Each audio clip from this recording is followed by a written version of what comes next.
Remembering that he would fall asleep as soon as it got dark and that it was already afternoon, Michael felt it best that he search for a place to sleep for the night. He decided it would be easiest to ask a few people for suggestions on inexpensive places to stay, and many named similar locations, often advising that an online search would perhaps be a better option if those were too expensive. With no internet access, the proposed options were about all he could select from, and Michael asked for some directions.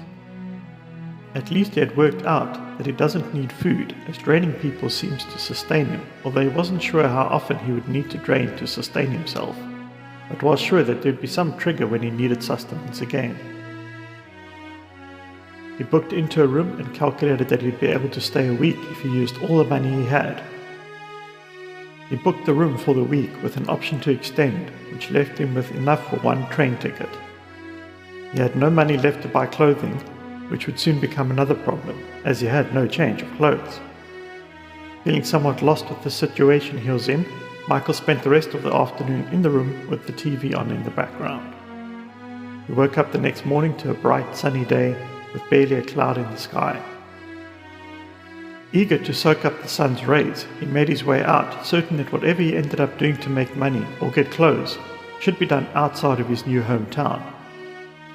After walking around checking in at a few restaurants just in case there were any vacancies, he decided he would head to the station and catch a train into a more commercial area.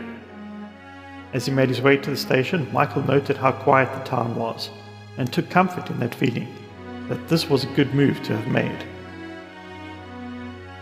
He took the train to a larger town, but was sure to avoid going into a big city. Walking about the large town, he noted as he was walking down a wide walkway that there were various street performers positioned nicely apart and each doing their activities. Several were buskers, and there was a mime or two. Most had little to no crowds around them, but there was a decent amount of people walking past, and occasionally a passerby would pause and drop a coin or two off. A little further along the road he saw a larger crowd, and could hear the sound of a person talking through some amplification. As he got closer, he could hear that the person was a comedian, and he had gathered a fair crowd. Michael paused for a few moments and found the comedian was rather good, and people seemed to respond quite well to him. Knowing that he needed money fast, and even if he managed to find a basic job, the chances of gaining employment without having to produce identification was slim, so he may need to get creative in his attempts to generate some income. He came up with the following ideas. Option 1, he pretends to be a magician by briefly draining people. Or option 2, he resorts to crime. Vote now.